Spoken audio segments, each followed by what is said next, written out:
Le sacrifice silencieux d'une mère, le plan secret d'une fille. Le soleil de fin d'après-midi filtrait à travers les rideaux de dentelle d'une modeste maison d'Atlanta, en Géorgie. Il baignait de lumière dorée la salle à manger, où Miss Eleanor James était assise. Autrefois, cette table avait résonné des éclats de rire, des dîners en famille, des anniversaires chantés avec chaleur. Aujourd'hui, elle semblait vide. Ne restait qu'un vieil album photo que la vieille femme tenait entre ses mains amaigries. Ses doigts tremblaient alors qu'elle retraçait le contour d'une photo décolorée elle et son défunt mari Frank, souriant, lors d'un pique-nique au bord du lac. Ses yeux verts, jadis pleins de vie, étaient à présent empreints d'une fatigue profonde, d'une solitude qui s'était installée lentement au fil des années. Face à elle, Rachel James, sa fille adoptive, se tenait debout, les bras croisés. Son tailleur était parfaitement repassé, sa posture droite, son visage maquillé avec soin. Rachel incarnait tout ce qu'Eleanor avait souhaité pour elle, une femme forte, indépendante, accomplie. Et pourtant, ce soir-là, quelque chose clochait. Rachel semblait nerveuse, mal à l'aise sur ses talons. Eleanor perçut une tension inhabituelle dans son attitude généralement si maîtrisée. « Maman, dit Rachel d'une voix droite, presque militaire, il faut que tu commences à faire ta valise. On part demain matin. » Eleanor cligna des yeux, surprise. Elle posa lentement l'album sur la table. « Faire ma valise ?» répéta-t-elle, la voix incertaine. « Pour aller où ?» Rachel hésita un instant. Un voile passa sur son visage, comme si son masque de contrôle craquait. « C'est l'heure, maman. »« Tu seras bien mieux là-bas, dit-elle simplement. » Le silence tomba, épais, pesant. Même le tic-tac de l'horloge murale semblait s'amplifier. Eleanor regarda sa fille droit dans les yeux, un mauvais pressentiment nouant sa poitrine. « Une maison de retraite » murmura-t-elle presque sans voix. « C'est ce que tu veux dire ?» Rachel détourna brièvement le regard avant de le replonger dans celui de sa mère. « C'est pour ton bien, dit-elle, d'un ton qui se voulait ferme mais manquait de conviction. Tu es trop seul ici. Là-bas, tu auras des gens, des soins adaptés. Je ne peux pas toujours être là. » Eleanor pâlit, ses doigts se crispant sur la couverture de l'album photo. « Alors tu as décidé de m'abandonner » lâcha-t-elle d'une voix amère. « Comme un vieux meuble qui ne convient plus à ta décoration ?»« Ce n'est pas ce que je veux dire, » répondit Rachel, adoucissant son ton. « Je fais ce que je pense être juste pour toi. »« Juste pour moi, » répliqua Eleanor, la voix tremblante, portée par un mélange de colère et de chagrin. « Sais-tu seulement ce qui est juste pour moi, Rachel ? Toute ma vie, je me suis sacrifié pour toi. Et aujourd'hui, c'est comme ça que tu me remercies ?» Rachel baissa les yeux un instant. Ses épaules tressaillirent sous la dureté des mots. « Tu n'es pas un fardeau, maman. Je crois seulement que ce sera mieux pour tout le monde. »« Mieux pour tout le monde ou mieux pour toi ?» lança Eleanor. « Pour ne plus avoir à t'inquiéter de ta vieille mère encombrante pendant que tu gravis les échelons de ta carrière ? » Ce n'est pas juste, protesta Rachel, sa voix s'élevant soudain, une fêlure rare dans son discours maîtrisé. « Je fais ce que je peux. Je tente de jongler entre mon travail, ma vie, et toi. Mais je ne peux pas être partout à la fois. Tu as besoin de plus que ce que je peux donner. » Eleanor se leva d'un bond, la chaise grinçant sur le parquet. « Ce dont j'ai besoin, Rachel, c'est de sentir que j'ai encore de la valeur. Que je compte pour quelqu'un. Pas d'être traité comme une responsabilité qu'on essaie de refiler à d'autres. » Rachel s'affaissa légèrement, comme si le poids de la conversation venait de lui tomber sur les épaules. « Je suis désolée que tu le prennes comme ça, » dit-elle à voix basse. « Mais la décision est prise. Commence à faire ta valise. » Eleanor la regarda longtemps, les larmes aux yeux. Une part d'elle voulait supplier, crier, s'accrocher. Mais sa fierté l'en empêcha. Elle se détourna sans un mot, pressant l'album photo contre sa poitrine comme un bouclier. Ses pas l'en résonnèrent dans la maison silencieuse. Dans le calme de sa chambre, elle s'assit au bord du lit. L'album était ouvert sur ses genoux. Les photos se brouillaient à travers ses larmes. Elle en saisit une, celle de Rachel enfant, rayonnante dans son uniforme scolaire, tenant une carte de fête des mères faite main. « Ma plus grande bénédiction » avait-elle écrit de son écriture tremblante. « Que t'est-il arrivé, ma petite fille ?» murmura Eleanor à la pièce vide. « Quand suis-je devenu quelqu'un dont tu voulais te débarrasser ?» Elle regarda autour d'elle les murs tapissés de souvenirs, les portraits de famille, les médailles militaires de Franck, le couvre-lit qu'elle avait cousu pendant la première année d'université de Rachel. Chaque objet racontait une histoire. Une vie d'amour et de dévouement. Et on lui demandait maintenant de tout laisser. Elle essuya ses larmes et attrapa sa valise. Ses mains tremblaient en l'ouvrant. Elle plia avec soin ses quelques robes, les posa aux côtés de son châle préféré. Elle s'arrêta un moment sur une figurine en porcelaine, cadeau de Franck pour leur 25e anniversaire. Elle la serra un instant contre son cœur avant de l'envelopper dans un foulard et de la ranger dans la valise. Un seul mot lui tournait dans la tête, fin. C'est ainsi que tout se terminait. Seul. Oublié. Une charge. Elle posa l'album photo tout au-dessus, ses doigts caressant la couverture comme une dernière prière. Elle avait l'impression de ranger sa vie entière, morceau par morceau.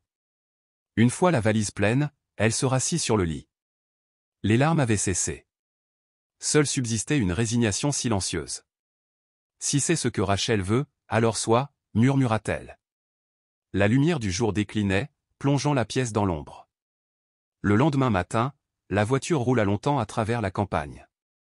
Eleanor ne parlait pas, Rachel non plus. Le silence entre elles était chargé, pesant.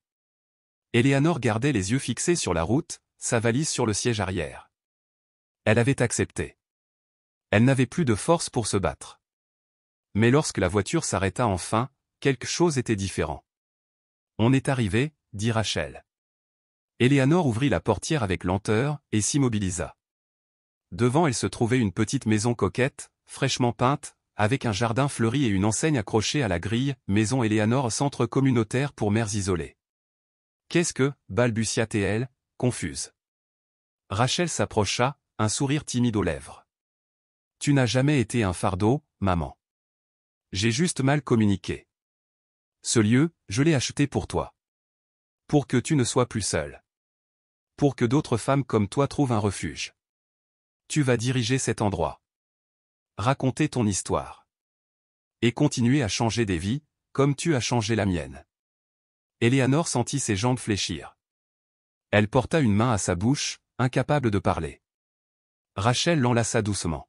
« Tu ne quittes rien, maman. Tu commences quelque chose de nouveau. » Dans ses bras, Eleanor pleura.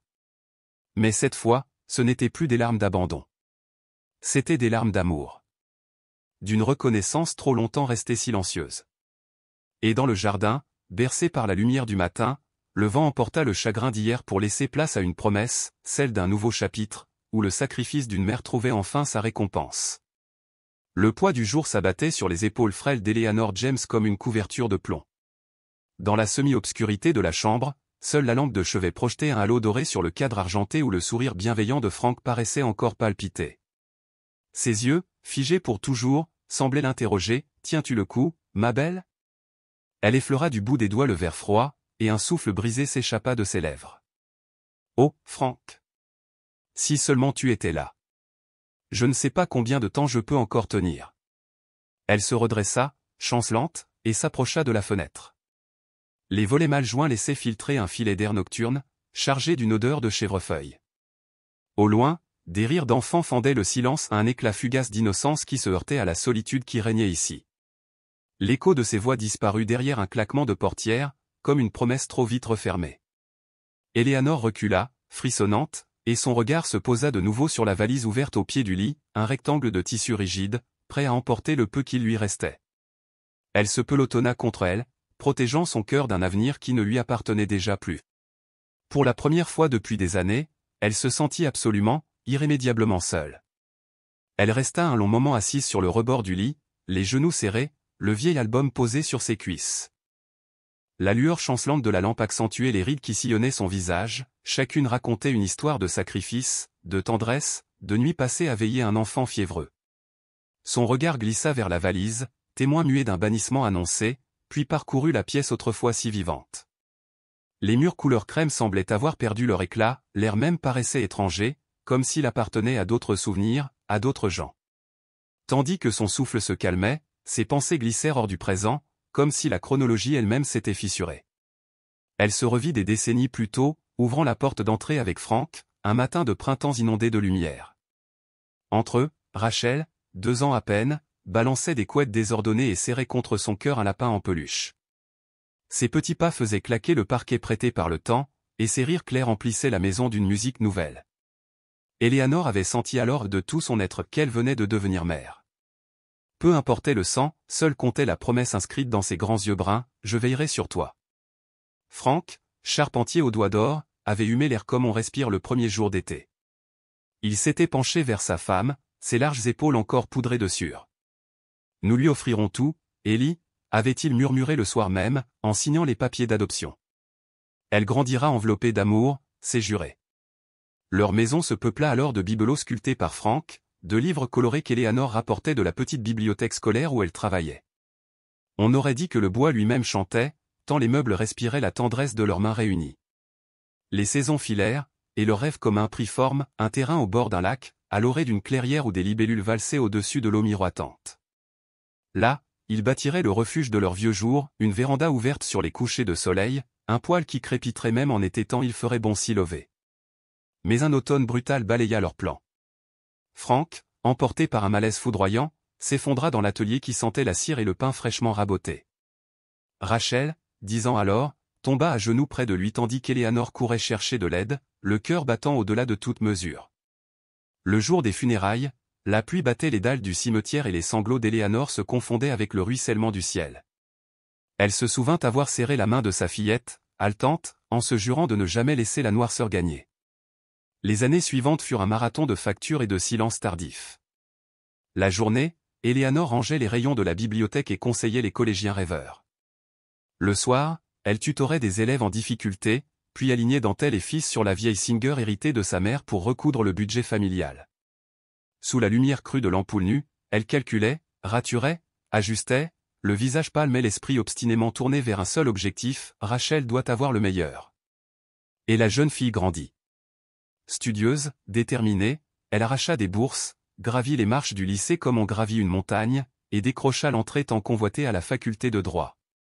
Le jour de son départ pour la ville, Éléanore dissimula ses larmes derrière un sourire trop large. Elle vit sa fille disparaître entre deux wagons, silhouette fine sous un tailleur flambant neuf, et ressentit un mélange d'espoir brûlant et d'anxiété glaçante. Au début, les appels étaient fréquents, Rachel décrivait la bibliothèque universitaire, la pression des examens, la camaraderie des nuits blanches. Puis le rythme se ralentit. Les visites se firent rares. La jeune avocate fraîchement diplômée accéda à un grand cabinet, et le calendrier se serra un peu plus. Éléanore tenta de se persuader que c'était normal, les enfants s'envolent, le monde tourne, les mères attendent. Pourtant, quelque chose s'était immiscé entre elles, une distance qui n'avait rien à voir avec les kilomètres. Elle le sentit au ton pressé de Rachel, au message laconique qui remplaçait les longues confidences, à l'absence de rire partagé autour de la vieille table de cuisine. Un jour, Rachel évoqua l'idée d'un « établissement adapté », euphémisme pour maison de retraite.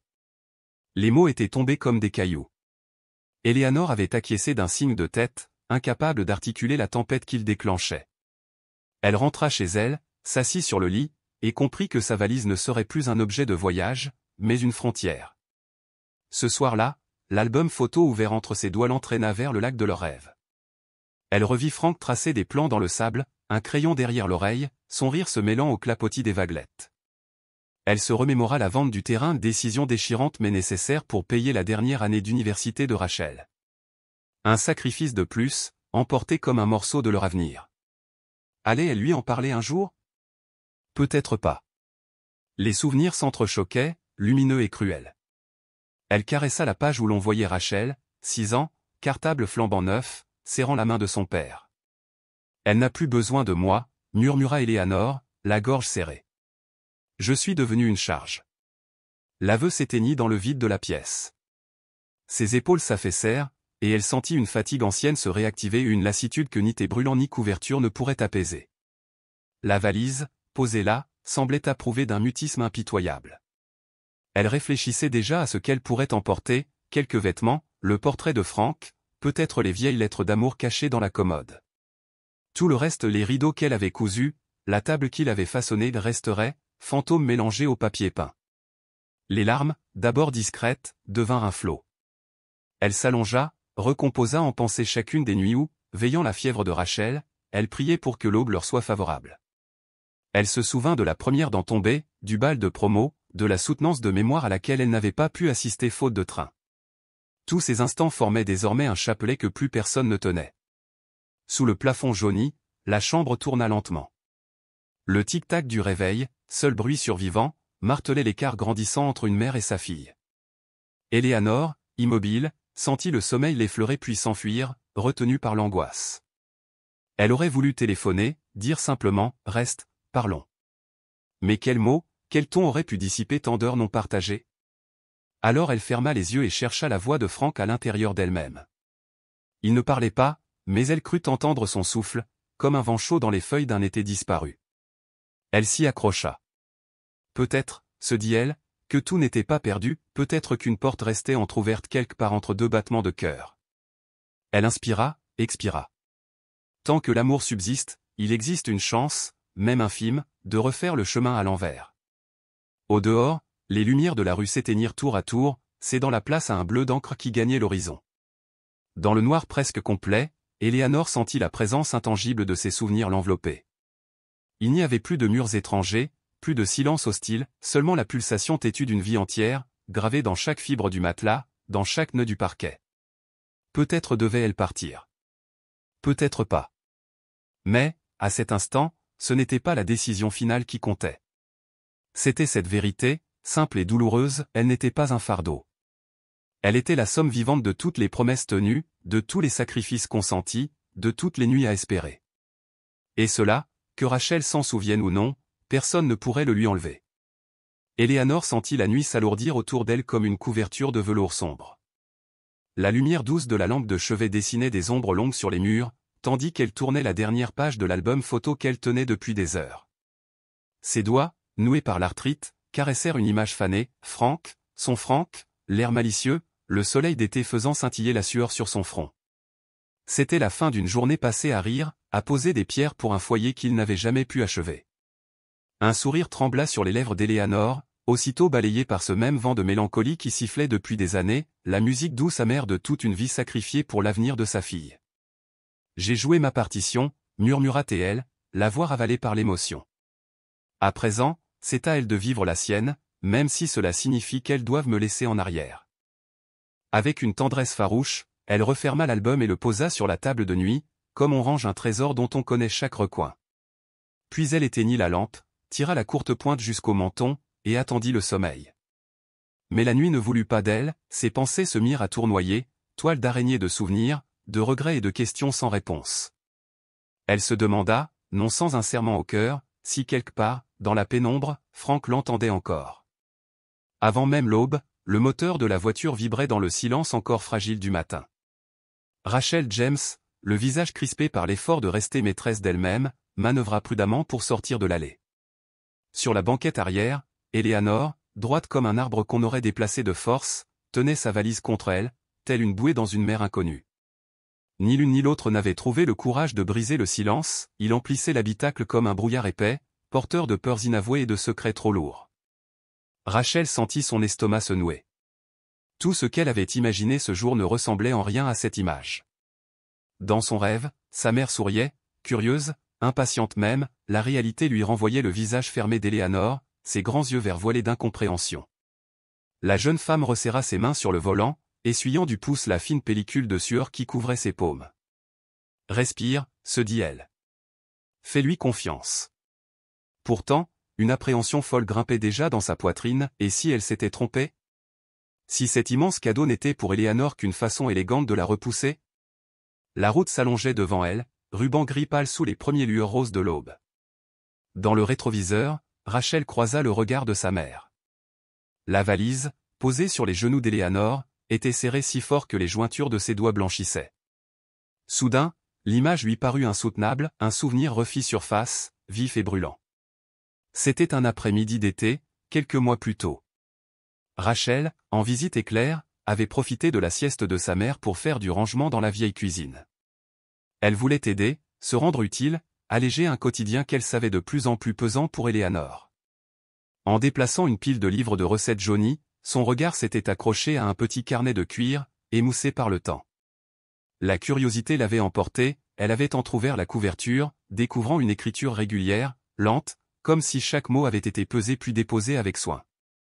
Ces pages étaient un sanctuaire de souvenirs, la rencontre avec Franck, les nuits blanches passées à rêver d'un, chez eux, près du lac, les projets d'un potager où pousseraient des rangées de roses trémières et de pivoines. Au fil des lignes, Rachel avait senti sa gorge se serrer. Puis, au détour d'un paragraphe, un aveu avait fendu son cœur. Nous avons cédé le terrain pour payer les études de Rachel. Je ne regrette rien, voir ma fille s'envoler valait tous les couchers de soleil sur cette eau. Mais parfois, la nuit, je m'imagine encore assise sur ce porche inachevé, main dans la main avec Franck, goûtant la paix d'une vie simple. Ces mots, c'était la voix nue de sa mère, une voix que Rachel n'avait jamais vraiment entendue. Ce soir-là, elle avait juré de rendre ce rêve à Éléanore, coûte que coûte. Les mois suivants avaient été un tourbillon de rendez-vous, de signatures nerveuses chez le notaire et de visites aux aurores sur un chantier battu par la pluie d'automne. L'actuel propriétaire, touché par l'histoire, avait consenti à revendre le terrain. La maison, ou plutôt ce qu'il en restait, tenait à peine debout, pourtant, Rachel voyait déjà les murs repeints d'un jaune beurre, les poutres mises à nu, les volets verts encadrant des carreaux brillants. Chaque décision se prenait le journal ouvert devant elle, restauration d'une balustrade identique au croquis d'Éléanore, choix d'un parquet dont la teinte rappelait le vieux saladier en érable hérité de Franck. Les ouvriers, gagnés par l'enthousiasme, redoublaient d'ardeur, la petite maison se transforma lentement, pierre après pierre, en l'écrin que son couple défunt avait imaginé. Le soir, épuisée, Rachel se retrouvait souvent au café du coin, face à son amie Laura. Entre deux gorgées brûlantes, elle laissait glisser ses peurs, et si elle croyait que je la mets à l'écart? Si elle refuse de franchir le seuil? Laura lui prenait la main, rassurante, quand ta mère verra l'amour que tu as versé dans chaque latte du plancher, elle saura. Les mères sentent ces choses-là. La voix d'Éléanore, dans la voiture, ramena Rachel au présent. Au moins, dis-moi où tu m'emmènes. C'était moins une question qu'un besoin de se raccrocher à quelque chose de concret. Rachel força un sourire, tu verras, maman. Fais-moi confiance. Un soupir, long et douloureux, s'échappa des lèvres d'Éléanore, elle se tourna vers le paysage, avalant du regard les prés qui défilaient, flous et verdissants. Chaque kilomètre arrachait à Éléanore un morceau d'elle-même. Elle se répétait que ce voyage scellait son entrée dans un lieu d'où l'on ne repart pas, un établissement médicalisé, propre, impersonnel, où la vie se compte en pilules et en visites éclairs. L'idée la blessait autant qu'elle la rassurait, depuis quelque temps, ses forces déclinaient, et Rachel avait sa propre carrière, ses propres combats. Peut-être était-ce ainsi que les choses devaient finir. Dans l'habitacle, la radio, qu'on avait enfin osé allumer, glissait une mélodie douce. Rachel se mit à fredonner, comme lorsqu'elle était enfant. Tu aimais cette chanson, maman, tu te souviens? Aucun mot ne vint de l'arrière-siège. Rachel changea de station, mais le silence retomba, plus lourd qu'un reproche. Un tournant, puis un autre, la route se fit plus étroite, bordée de pins majestueux. L'aurore s'élevait pleinement désormais, nappant le ciel d'un rose opalescent. Le lac n'était plus très loin, Rachel sentait son cœur battre à ses tempes. Elle jeta un nouveau coup d'œil au miroir intérieur. Éléanore avait fermé les yeux, comme pour stocker la maigre énergie qui lui restait. Les traits tirés, les épaules affaissées, elle semblait soudain tellement plus petite que dans les souvenirs de Rachel. Encore un pont, une montée, et la voiture s'engagea sur un chemin de terre. Les graviers crépitaient sous les pneus. Éléanore rouvrit les yeux, surprise. Ce n'est pas la ville? La panique perça dans son timbre. Rachel, où m'emmènes-tu? La jeune femme sentit une larme brûlante rouler sur sa joue. On y est presque. Je te promets que tout va bien. Le sentier déboucha enfin sur une clairière. Devant elle, la maison. Peinte couleur beurre, fenêtres et volets encore neufs, entourée d'un jardin où des massifs de fleurs sauvages ployaient sous la rosée. Au-delà, le lac miroitait, calme comme un secret. Rachel coupa le moteur. Le silence, soudain, fut absolu, on n'entendait que le chant étouffé d'un merle dans les branches. Tu vas adorer cet endroit, maman, souffla-t-elle, la voix tremblante d'espoir et de peur. Elle descendit, contourna la voiture et ouvrit la portière arrière. Éléanore restait figée, les yeux rivés sur le paysage. Sa respiration se fit courte. Qu'est-ce que c'est? Rachel lui tendit la main, l'encourageant à se lever. C'est chez toi. Chez nous, si tu le veux. Éléanore posa enfin le pied sur le sol. Un parfum d'herbe mouillée et de pin l'enveloppa. Les souvenirs d'une vie surgissaient, impétueux, les promenades avec Franck, les éclats de rire, les promesses murmurées au clair de lune. Elle avança d'un pas hésitant, puis d'un autre. Les larmes brouillèrent sa vue. Chaque détail correspondait à ses dessins, à ses listes griffonnées. Même les roses trémières, timidement plantées le long de l'allée, répondaient à l'appel. Rachel, à ses côtés, expliqua, haletante, comment elle avait racheté le terrain, consulté le journal, bataillé contre les plâtres et les moisissures pour ressusciter ce rêve. Ses mots se bousculaient, Éléanore n'entendait plus qu'un bourdonnement, tant son cœur battait fort. Arrivée devant la porte, elle posa la main sur la poignée fraîchement vernissée. L'émotion la submergea, coupant son souffle. « Maman » murmura Rachel. Éléanore se tourna vers elle, le visage inondé de larmes, mais un éclat nouveau dans les yeux, celui de la reconnaissance, pure, entière. Elle serra sa fille contre elle, fort, comme pour rattraper chaque instant où un océan les avait séparés. Dans l'embrasure, une brise légère fit frissonner les rideaux, portant jusqu'à elle un parfum de bois neuf et de café, comme si Franck, quelque part, avait déjà mis la bouilloire à chauffer. Éléanore inspira longuement, un poids colossal venait de se dissoudre dans la lumière dorée du matin. Loin d'être un adieu, ce voyage était une renaissance. Et, pour la première fois depuis des années, une certitude s'éleva en elle, claire comme l'eau du lac, elle n'était pas de trop. Elle était aimée, toujours, infiniment. Le ronronnement doux du moteur se mêlait au bruissement léger des pneus sur l'asphalte tandis que la berline quittait les faubourgs d'Atlanta pour se perdre dans un ruban de campagne verte et vallonnée. Rachel tenait le volant avec une tension contenue, ses doigts pianotaient parfois sur le cuir noir, comme pour libérer l'excès d'émotion qui lui cognait dans la poitrine. Chaque kilomètre avalait rapprocher un peu plus son projet de la réalité, et elle se surprenait à sourire malgré la boule d'angoisse qui dansait dans son ventre. À l'arrière, Éléanore James fixait la ligne d'horizon avec un regard lointain, comme si elle espérait y trouver une réponse à ses inquiétudes. Ses mains, veinées par l'âge, reposaient sur un sac à main usé, et son vieux manteau de laine, trop chaud pour la saison, trahissait un besoin instinctif de protection. Elle se sentait vulnérable, baladée vers une destination qu'on lui cachait, et chaque bourrasque de vent qui secouait les hautes herbes au bord de la route réveillait en elle un pressentiment glaçant. « Rachel » soupira-t-elle après un long silence, la voix voilée de fatigue et d'appréhension. « J'espère simplement que tu sais ce que tu fais. »« Ça ira, maman » répondit Rachel sans détourner les yeux de la chaussée. « Fais-moi confiance encore un peu. Tu verras. » Mais la confiance, pensa Éléanore, est un tissu délicat que les années effilochent. Depuis la mort de Franck, son mari adoré, chaque matin n'était plus qu'un pas hésitant dans un monde devenu trop vaste, trop bruyant.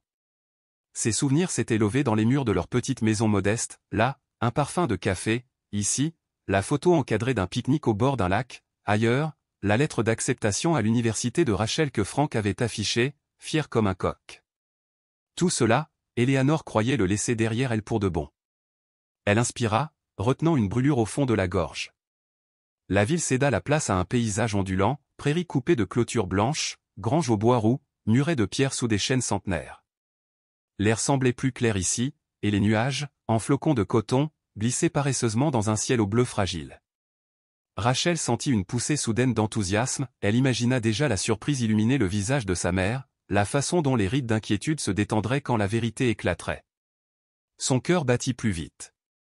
Éléanore, pourtant, ne voyait que l'éloignement progressif de tout ce qui lui était familier. Elle réprima un frisson. Son imagination, refroidie par la crainte, peignait un tableau sombre, un hospice isolé, perdu au milieu de nulle part, où les couloirs sentaient l'eau de javel et la résignation. Elle se redressa, la voix perceptiblement tremblante. « Pourquoi diable s'enfoncer si loin » murmura-t-elle.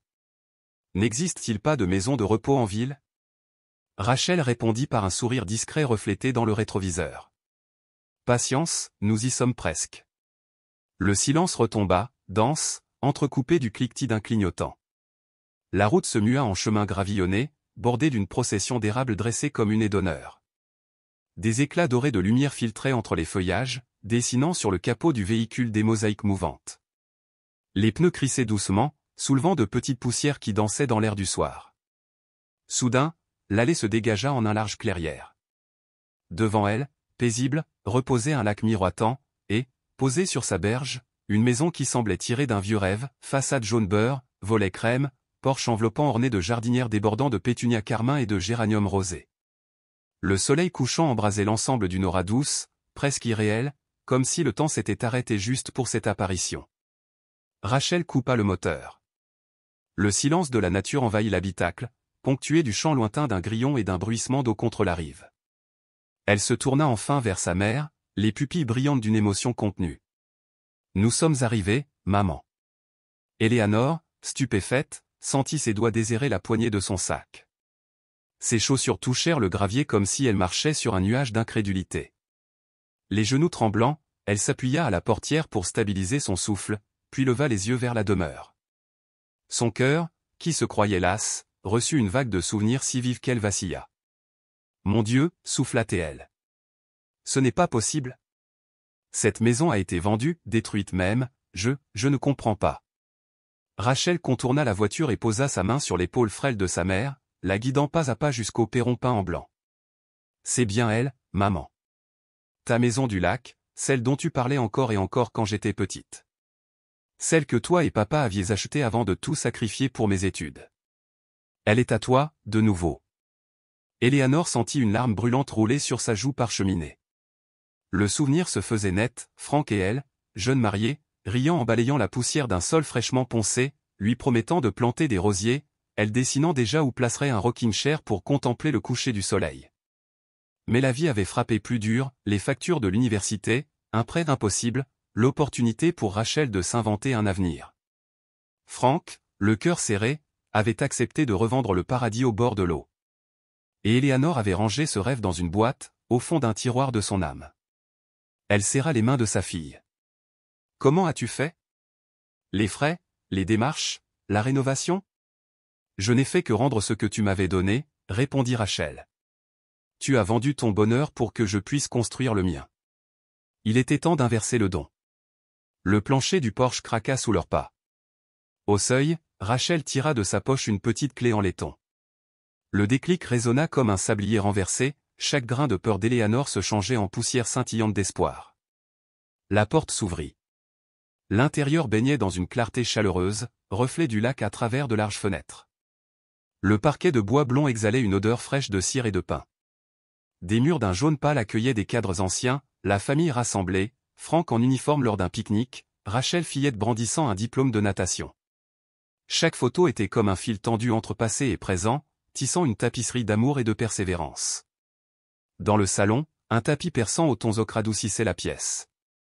Un canapé capitonné couleur crème faisait face à une cheminée de pierre rustique, sur laquelle trônait un tableau encadré de la silhouette du lac par un crépuscule rougeoyant. À côté, un rocking chair au bois courbé attendait dans un coin baigné de lumière exactement celui qu'Éléanore avait longtemps imaginé dans ses songes d'après-midi. Éléanore avança d'un pas, effleurant le dossier du fauteuil. Ses doigts tremblaient comme des papillons. Elle se laissa tomber sur le siège, dont le bois soupira sous son poids plume, puis oscilla doucement, hypnotisé par le grincement apaisant. « C'est comme si ton père était encore là, » murmura-t-elle. « Je l'entends rire dehors, dire que la peinture est trop claire, que le barbecue n'est pas aligné. » Sa voix se brisa. Rachel, debout près de la cheminée, prit un cadre posé bien en évidence. C'était la photo de mariage d'Éléanore et Franck, lui, grand, les yeux pétillants, elle, radieuse, tenant un bouquet de marguerites des champs. Rachel s'approcha. « Je l'ai retrouvée au fond d'une boîte dans ton grenier. Je me suis dit qu'elle serait mieux ici, à veiller sur vous deux. » Éléanore porta la photo à sa poitrine, comme un trésor retrouvé. Le temps sembla s'étirer, rempli de respiration, de lueurs de poussière et d'échos de souvenirs. La vieille horloge murale se remit à battre ponctuellement, comme si elle avait attendu ce moment pour reprendre son service. Même l'air avait une densité nouvelle, un parfum de vanille et de bois brûlé, promesse de soirée douce devant la cheminée. Alors, ce n'était pas un foyer pour personnes âgées, ricana Éléanore avec un mélange d'ironie et de soulagement. C'était ce refuge. Cette dernière halte avant l'aube. Rachel éclata d'un rire vibrant, vite mêlé de larmes. « Je n'aurais jamais pu t'abandonner dans un endroit où l'on accueille la faim. Ici, c'est un début, maman. Ton début retrouvé. » Éléanore se leva, vacillante, et ouvrit la porte-fenêtre donnant sur une terrasse spacieuse. Au dehors, le lac s'étendait comme un miroir sans rides, capturant la gloire du ciel orangé. Un sentier serpentait vers une jetée de bois, où se balançait suavement une barque peinte en bleu nuit. Les saules pleureurs frôlaient l'eau, dessinant des arabesques d'ombre. Sur la rive, un potager naissant alignait des plants de tomates, et un jeune pommier laissait déjà deviner la forme de ses premières pommes. Un sanglot long, profond, monta dans la gorge d'Éléanore, mais c'était un sanglot de renaissance. Elle sentit un fardeau invisible glisser de ses épaules, la culpabilité de l'abandon, la honte d'avoir accepté la vente de leurs rêves, tout cela se dissolvait dans la brise parfumée d'algues et de fleurs. Rachel la rejoignit, passant son bras autour de ses épaules maigres. « Je me suis occupé de tout », continua-t-elle. « Les artisans ont travaillé dur pour respecter tes plans d'origine. Même la chambre au papier peint de lilas. Elle t'attend. » La chambre au lilas, souffla Éléanore, les yeux remplis d'un éclat jeune. Franck disait qu'elle sentirait toujours le printemps, même en décembre. Elle sent le printemps, promit Rachel avec un sourire tendre. Elles restèrent ainsi, enlacées, à écouter le clapotis du lac et le premier ululement d'un hibou qui saluait l'arrivée de la nuit. Le soleil disparaissait derrière la ligne d'arbres, laissant un sillage d'or liquide. Éléanore inspira, emplit ses poumons d'air frais, et pour la première fois depuis des années, n'éprouva ni ville ni peur. Elle pensa à Franck, quelque part au-delà de ce ciel flamboyant, et ferma les yeux, elle le vit sourire, fière de leur fille, fière d'elle, fière de ce cercle enfin bouclé. « Merci », chuchota-t-elle d'une voix étreinte d'émotion. « Merci de m'avoir ramené chez moi, de m'avoir rendu à nous. » Rachel pressa doucement l'épaule de sa mère. « C'est toi qui m'as montré ce qu'est un foyer, maman. Ce n'est pas un lieu, c'est un battement de cœur.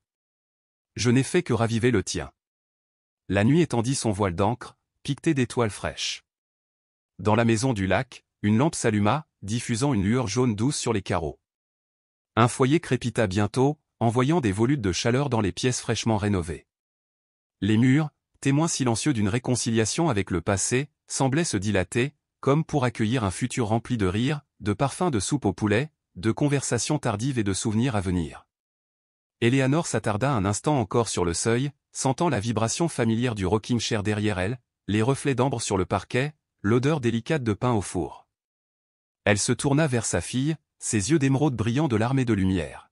« Tout est plus beau que je ne l'aurais imaginé », murmura-t-elle.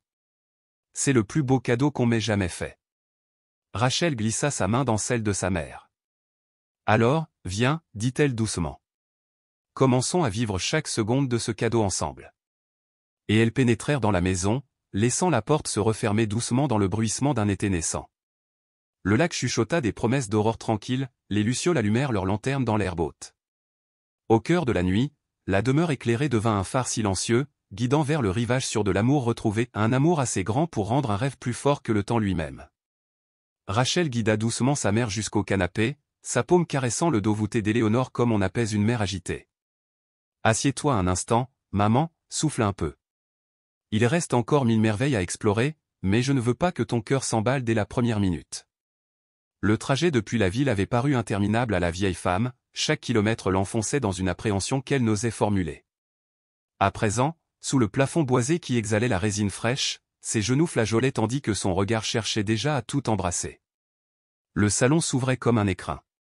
De larges baies vitrées donnaient sur le lac dont la surface miroitait sous le soleil d'après-midi, semant des éclats d'azur jusqu'au cœur de la pièce. Un parquet de chêne blond, patientement restauré, renvoyait cette lumière en vagues chaudes. Sur la table basse, un bouquet de lavande oscillait, répandant un parfum discret mêlé à l'arôme du pain tout juste coupé, du vernis neuf et à quelque chose d'indéfinissable, la senteur grave d'un foyer retrouvé après trop d'années d'absence. Éléanore inspira et ses poumons s'emplirent d'un air qui avait la saveur de la première gorgée d'eau d'une voyageuse perdue. L'émotion la submergea, ses épaules furent secouées d'un sanglot bref qu'elle réprima d'un geste pudique. « Je croyais cette maison à jamais avalée par le temps. » murmura-t-elle. Ces rideaux, justement, attirèrent son attention. Le tissu, à peine mouvant dans la brise, portait de minuscules fleurs des champs, identiques à celles qu'elle avait choisies 40 ans plus tôt dans une mercerie de village où le propriétaire leur avait offert un sachet de boutons nacrés, pour la promesse d'un premier foyer. Elle tendit la main, la soie était lisse sous ses doigts parcheminés. Ce sont exactement les mêmes. Sa voix se brisa sur l'évidence miraculeuse. Rachel hocha la tête. J'ai retrouvé un reste de coupon dans une malle. Je l'ai fait reproduire à la main par une couturière de Savannah. Chaque fleur a été brodée avec un fil de coton italien, comme à l'époque. Ces mots étaient simples, mais son regard débordait de tout l'amour investi dans cette entreprise folle. Elle passa un bras sous celui de sa mère et la guida vers le coin cheminée. L'âtre monumental, taillé dans le quartzite clair, occupait tout le mur. Devant, trônait le fauteuil à bascule en noyer, si soigneusement restauré que le bois semblait neuf. Éléonore approcha, le cœur serré, elle effleura la coudoir, sentit la vénure exactement comme au premier jour. Une bouffée de souvenirs l'assaillit, les soirs d'été où Franck, son mari, s'y installait pour lui jouer quelques accords de guitare. Elle se laissa tomber dans le siège. Le bois gémit d'un long soupir, et elle ferma les yeux. Je peux presque sentir son odeur de cèdre et d'herbe fraîche. Chuchota-t-elle. Rachel s'agenouilla à ses côtés. Les pieds étaient rongés, mais je les ai remplacés à l'identique. Il fallait que tu puisses t'y balancer encore. Papa l'aurait voulu. Au-dessus de la cheminée, une unique photographie régnait, leur mariage, un après-midi lumineux de juin. Son voile froissait l'air, Franck la contemplait comme s'il découvrait un miracle. Les yeux d'Éléonore s'embuèrent. C'était avant la guerre, avant l'usine qui a fermé, avant la maladie. Tout semblait possible. Le silence tomba, dense, seulement brisé par le clapotis du lac. Éléonore baissa la tête. Quand tu as annoncé ce voyage, j'ai cru que tu me confiais à une maison de retraite. Je me sentais si lourde, si inutile. Sa confession glissa dans la lumière dorée comme une feuille morte. Rachel se redressa, saisit les paumes maternelles et les porta à ses lèvres. Tu as été ma force, maman. Tout ce que je suis vient de toi, ta patience, ton courage, ton cœur immense. J'avais besoin de te rendre la maison pour te montrer qu'on ne t'arrache jamais au lieu que tu as fait naître. Un hoquet de pleurs secoua Éléonore, mais cette fois c'était le soulagement qui coulait. Elle caressa la joue de sa fille, comme on vérifie au matin qu'un rêve a vraiment eu lieu. Rachel disparut derrière une cloison, puis revint, ses pas l'emporteur d'un trésor, un carnet épais à la couverture de cuir brun, cerclé d'une lanière. Les ouvriers l'ont trouvé coincé derrière une solive. Ils t'attendaient. Les doigts d'Éléonore frôlèrent la tranche polie. Lorsqu'elle dénoua la lanière, l'odeur du vieux papier s'échappa, et avec elle la voix de Franck. Première page, écriture ferme, 12 mars 1985. Le terrain domine le lac. Éléonore plante déjà sa sauge. Je veux que la maison épouse le vent et murmure son nom à chaque brise. La vieille femme déglutit. Elle tourna la page. 23 avril. J'ai commencé la charpente. Mes bras me brûlent, mais je tiens bon. Je rêve de nos soirées d'hiver, elle qui lira au coin du feu pendant que je gratterai ma guitare. Puis, 7 juin. Les poutres sont levées. Je l'ai surprise à parler au lac, comme s'il au répondait. La vie nous bénit. Et enfin, 2 juillet. Le fauteuil est terminé. Demain, je le placerai en secret et j'attendrai la lumière de ses yeux. Les larmes ruisselaient sur leur visage, se confondant en un même ruisseau d'amour. En refermant le carnet contre sa poitrine, Éléonore crut entendre le battement rassurant du cœur de son mari. Le jour déclinait. Rachel alluma des bougies à la cire d'abeille qui embaumèrent la pièce d'une douceur mielée. Les flammes léchèrent le bois, projetant sur les murs des arabesques orangées qui semblaient danser avec le souvenir de Franck.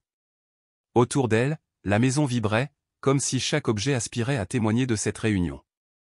Tout est à sa place, souffla Éléonore.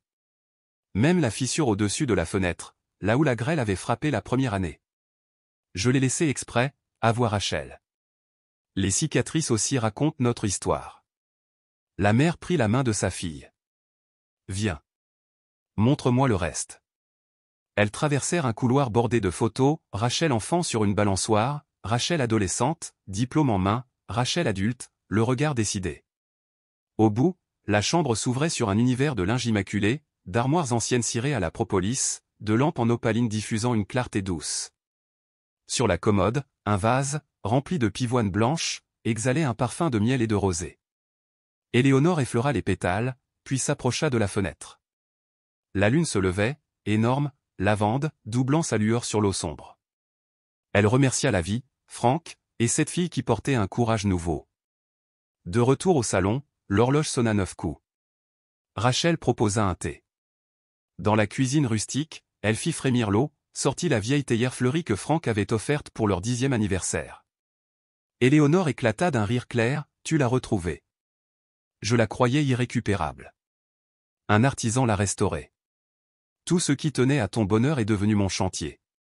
Elles burent, savourant le goût sucré du souvenir. Éléonore brisa le silence. Je me suis souvent demandé si j'avais été une bonne mère. J'ai tant travaillé, j'ai si souvent eu peur de ne pas y arriver. Rachel leva les yeux. Tu as été la lumière inextinguible. À l'orphelinat, j'étais brisé. C'est ici, entre ces murs, que j'ai appris la confiance. Sans toi, je n'aurais jamais pu accomplir ce miracle de reconstruction. La vieille femme posa sa tasse, elle comprenait que cette maison n'était pas qu'un cadeau matériel, mais un cercle vertueux où l'amour qu'elle avait donné revenait, amplifié, guéri. La nuit avança. Dehors, de petites lucioles ourlaient les roseaux. Rachel conduisit sa mère sur la terrasse. 2 lanternes suspendues se balançaient. Un banc artisanal faisait face au lac, le dossier était gravé, toujours revenir à la source. J'ai retrouvé cette devise dans le carnet. Papa voulait la sculpter ici. Éléonore passa ses doigts sur les lettres. Elle s'assit, Rachel à ses côtés. Longtemps, aucune n'osa rompre le chant discret des grenouilles ni le bruissement des cyprès. Puis la mère souffla, tu m'as rendu mon cœur. La fille sourit. Alors la mission est accomplie. Leurs têtes se posèrent l'une contre l'autre. Lorsque les premières lueurs de l'aube ourlèrent le ciel, elles étaient toujours là, les doigts entrelacés, prêtes à accueillir un avenir qu'elles n'avaient plus à redouter. Les ombres se retirèrent de la maison, laissant place à la promesse d'autres jours, d'autres étés, d'autres rires. Le soleil se leva, jetant sur le lac un chemin d'or pur. Éléonore se tourna vers Rachel, radieuse dans cette lumière. Rentrons. Il est temps d'écrire la suite dans le journal de papa. Elles franchirent le seuil main dans la main, et le parfum de lavande, de pain et de papier ancien les enveloppa comme un serment, rien désormais ne serait jamais perdu. Éléonore ne trouvait pas les mots pour remercier sa fille, il semblait soudain dérisoire face à la gratitude qui débordait dans son cœur. Assise dans la chaleur douce de la vieille maison ressuscitée, elle tenait son journal contre elle comme on serre un trésor longtemps perdu. Pour la première fois depuis des années, la paix s'était installée en elle, une paix ample et profonde, celle qui naît quand les plus petites pièces du puzzle de la vie s'emboîtent enfin. Son regard erra sur chaque meuble, chaque rideau, chaque photographie ramenée à la lumière. Ce lieu n'était plus de simples murs, c'était l'incarnation vivante d'un amour qui n'a jamais abdiqué, du sacrifice silencieux d'une fille, et du lien indestructible entre une mère et son enfant. Les yeux embués, Éléonore contemplait le lac miroitant par la fenêtre ouverte et, dans un souffle, elle murmura « Je suis rentrée ». Le ciel au-dessus de l'eau s'embrasait d'orangers profonds, de roses veloutées, d'or liquide. Le soleil disparaissait lentement derrière la ligne sombre des pins, et la maison se teintait d'une lumière de cuivre. Sur le porche, Éléonore se balançait dans le vieux fauteuil à bascule que Franck, son mari défunt, avait fabriqué de ses mains. Les grincements du bois se mêlaient au clapotis feutré des vaguelettes. À côté d'elle, Rachel savourait le silence sur un banc de chêne. Aucun mot n'était nécessaire, leur respiration harmonisée racontait déjà tout l'amour, toute la reconnaissance, toute la quiétude rendue. Éléonore inspira longuement, sentant se dissiper le poids qui, depuis des mois, meurtrissait sa poitrine. Elle tourna vers sa fille ses mains noueuses, parcheminées par les ans. « Ce n'est pas qu'une maison, Rachel, dit-elle d'une voix tremblée et pourtant résolue. C'est un fragment de mon âme que je croyais perdu à jamais. » Le sourire de Rachel illumina ses traits. « Je voulais que tu le ressentes ainsi, maman. C'est tout ce qui comptait. » Ils restèrent là jusqu'à ce que l'azur nocturne s'allume d'étoiles naissantes. Le cœur d'Éléonore se gorgeait d'une plénitude oubliée. Les semaines suivantes prirent des airs de printemps perpétuel. Chaque matin offrait à Éléonore un motif nouveau de se lever, le pépiment des rouges-gorges, l'odeur poivrée des pins, le chant lointain d'un bateau de pêche. Elle réapprenait la grâce des gestes simples, ouvrir les volets, allumer la vieille cafetière, laisser le chat du voisin se faufiler entre ses jambes. Rachel venait souvent, toujours chargée de sacs d'épicerie ou de petits cadeaux choisis pour réchauffer encore les pièces, une couverture en laine moutarde, des coussins brodés, un photophore de verre ambré. Ensemble, elles vidaient les derniers cartons, accrochaient des cadres, rangeaient des bibelots, à chaque objet retrouvait se greffer une anecdote, un souvenir, une étincelle de joie. Un après-midi, alors que Rachel aidait sa mère à trier des bobines de fil et des chutes d'étoffe, on frappa à la porte. Éléonore l'ouvrit, et laissa échapper un petit cri ravi. Claire, son ancienne voisine, se tenait là, la bonne humeur pétillant dans ses yeux bleus. « Éléonore James » s'exclama-t-elle en la serrant contre elle. On disait que tu étais revenu, mais j'osais à peine y croire. Des larmes jaillirent des paupières d'Éléanore. Oui, me revoilà, souffla Théel. C'est si bon de te voir. La nouvelle de son retour se répandit comme une traînée de poudre. Les habitants du village, certains qu'elle n'avait plus croisés depuis des décennies, affluèrent tour à tour, les bras chargés de tartes aux pommes, de gerbes de tournesol, de mots tendres. On lui raconta les naissances, les mariages, les départs, on évoqua Franck avec douceur. Éléanore retrouvait le rire, la conversation, la complicité. Le soir venu, Rachel restait souvent tard, partageant une soupe fumante, écoutant les récits d'autrefois, ceux où la voix d'Éléanore s'animait en parlant de son époux disparu, de leur promenade sous la pluie, de la danse improvisée dans la cuisine un soir de juin. Chaque au revoir serrait un peu le cœur d'Éléanore, mais la certitude d'un retour rapide de sa fille apaisait la brisure. Par un matin d'azur limpide, Éléanore se tenait près du rivage, une petite pelle dans la main et un tablier fleuri autour de la taille. Sa large capeline crème la protégeait du soleil, et son pochon d'osier débordait de graines. Elle avait choisi son coin avec soin, à quelques pas du porche, l'emplacement offrait une vue dégagée sur l'immensité bleue. Elle s'agenouilla, ses genoux craquant sous l'effort mais son esprit vibrant d'allégresse. Ses doigts creusèrent la terre sombre et tiède, y déposèrent un premier plant tout frêle, puis le recouvrirent avec la douceur d'une caresse. Chaque mouvement réveillait en elle toute une vie passée à jardiner avec Franck. Elle l'imaginait, debout derrière elle, hochant la tête, fière et complice. Elle venait de saisir une nouvelle pousse lorsqu'un pas léger retentit dans son dos. Elle se retourna, Rachel s'avançait, arrosoir au poing, sourire espiègle. « Besoin d'un coup de main ?» lança la jeune femme. « Je ne dirai pas non », répondit Éléanore, le front perlé. Rachel s'agenouilla. Elle versa l'eau d'un geste précis et tendre. « Que plantes-tu » ? Les fleurs préférées de ton père, des roses et des soucis, murmura Éléanore.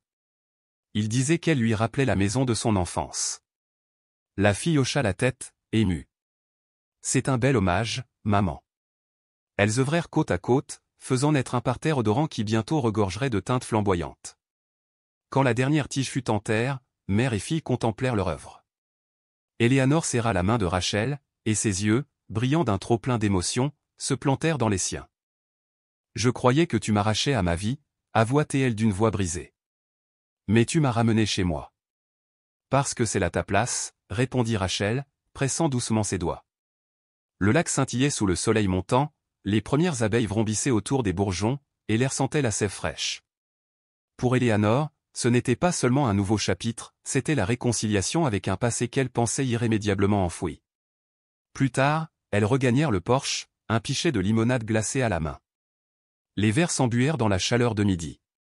Éléanore se laissa aller contre le dossier de son fauteuil, un sourire tranquille ourlant ses lèvres. Elle contempla sa fille, cette femme forte, généreuse, dont elle admirait la détermination plus que tout. Sa voix se fit un murmure vibrant d'affection. « Tu m'as rendu bien plus qu'un toit. Tu m'as rendu mes rêves. » Rachel se pencha, caressant la joue maternelle. « Maman, mes rêves ont toujours porté ton nom.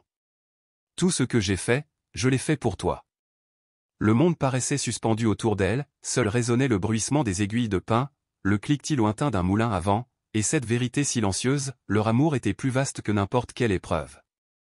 Dans le millier de reflets du lac, Éléanore voyait se redessiner l'avenir, lumineux et paisible. Lorsque la nuit étendit son velours, Éléanore sortit une couverture de laine et s'installa de nouveau sur le porche, Rachel blottit à ses côtés. Le ciel s'illuminait d'étoiles comme de minuscules lanternes.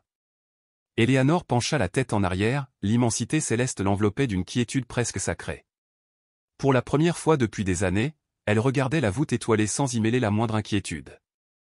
À cet instant, elle comprit qu'on peut se sentir en exil au creux même de sa maison, et que parfois, un unique geste d'amour suffit à abolir cette distance. La caméra imaginaire s'attardait sur cette vision, la silhouette paisible d'une mère et sa fille, le scintillement du lac, la promesse d'un nouveau départ. Puis tout se fondait dans l'or liquide d'un coucher de soleil. La vie prend souvent de surprenants détours, semblait chuchoter l'image, mais ces chemins de traverse finissent parfois par nous guider exactement là où nous étions attendus. L'histoire d'Éléanore nous rappelle les sacrifices que nos proches consentent dans l'ombre, et la puissance de l'amour, capable de nous ramener non seulement dans une maison, mais surtout dans une sensation authentique d'appartenance et de paix. Si ce récit a touché votre cœur, offrez-lui un pouce levé et partagez-le à quelqu'un qui aurait besoin d'une étincelle d'espérance aujourd'hui. Abonnez-vous à notre chaîne pour découvrir d'autres histoires qui célèbrent la beauté de la famille, la résilience et l'amour qui triomphent. Merci de votre écoute, et à bientôt pour un nouveau chapitre de tendresse retrouvée.